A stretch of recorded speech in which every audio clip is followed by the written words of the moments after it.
पैसे वाला पेड़ का भूत। बीरबल को प्रकृति से बहुत प्रेम था, इसलिए बीरबल रोज़ शाम को दरबार के बगीचे में घूमा करते थे। वहाँ उनकी मुलाकात राम बाबू नाम के माली से हुई। उनकी उनसे बहुत बनती थी। वह बहुत ईमानदार था। एक दिन बीरबल बगीचे में घूम रहे थे, तभी राम बाबू के रोने की आवाज़ आती है। बीरबल उससे पूछता है, क्या हुआ राम बाबू, तुम क्यों रो रहे हो?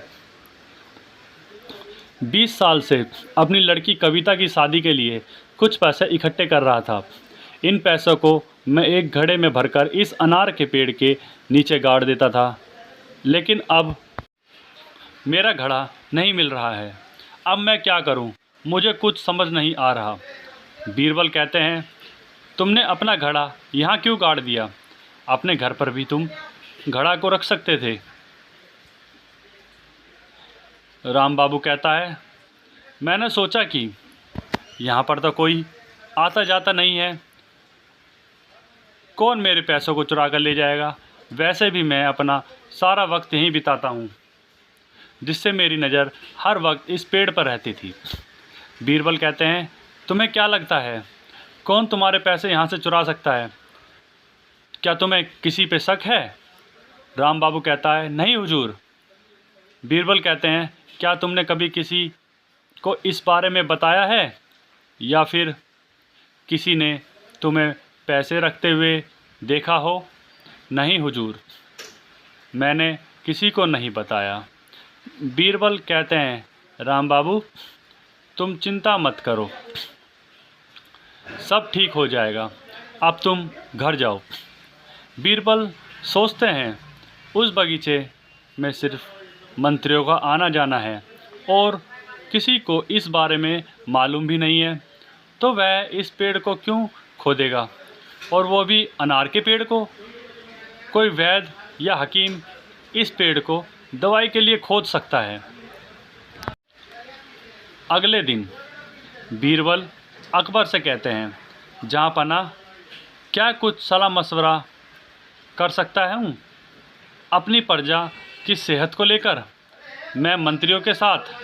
हाँ, क्यों नहीं? अकबर बोलते हैं। बीरबल पूछते हैं, क्या आप में से कुछ दिन पहले कोई बीमार था जिसने कोई दवा ली हो? तब एक मंत्री कहता है, हाँ, मेरे घुटनों में दर्द था, तब मैंने काढ़ा पिया था। बीरबल कहता है, काढ़ा बनाने के लिए जड़ी बूटियाँ कहाँ से आई? मेरी पत्नी अपने मायके से लेकर आई थी। तभी दूसरा मंत्री उठकर कहता है, बीरबल मेरे पेट में कुछ दिनों से कब्ज है। मेरे हकीम ने मुझे जड़ी बूटियाँ दी, जिससे मुझे 3 दिन में काफ़ी फ़ायदा मिला। तब अकबर कहते हैं, बीरबल हमें कुछ भी समझ नहीं आ रहा है, तुम क्या कर रहे हो? तुम क्या करना चाहते हो? बीरबल कहता है, जहाँ बना मैं आपको सब कुछ बाद में समझा दूंगा। ठीक है बीरबल, जैसा तुम कहो। बीरबल मंत्री से कहते हैं, क्या आप अपने हकीम को बुला सकते हैं? हाँ, क्यों नहीं। हकीम को दरबार में पेश किया जाता है। बीरबल हकीम से कहते हैं, मेरे पेट में 2 साल से कब्ज है। मैंने आपके बारे में बहुत सुना था कि आप बहुत अच्छी दवाई देते हैं। हकीम कहता है, मैं आपको ऐसी दवाई दूंगा जिससे आपकी कब्ज 2 दिन में ही सही हो जाएगी और ज़िंदगी में कभी नहीं होगी। जिस कब्ज से मैं इतने महीनों से परेशान था, क्या मेरी कब्ज वास्तव में सही हो जाएगी? आप इस दवाई के लिए कौन सी जड़ी बूटियों का इस्तेमाल करते हो?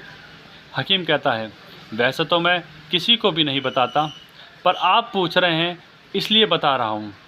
इस दवाई को बनाने के लिए एक ख़ास चीज़ की ज़रूरत पड़ती है, और वह है अनार के पेड़ के जड़ का अर्क। यह सुनकर सब चौंक जाते हैं। बीरबल कहते हैं, अनार के जड़ का अर्क? अब तो मुझे और लंबे समय तक इंतज़ार करना होगा, क्योंकि इस पूरे राज्य में अनार का पेड़ कहीं भी नहीं मिलेगा। नहीं नहीं, है एक अनार का पेड़, राजा अकबर के बगीचे में ही है।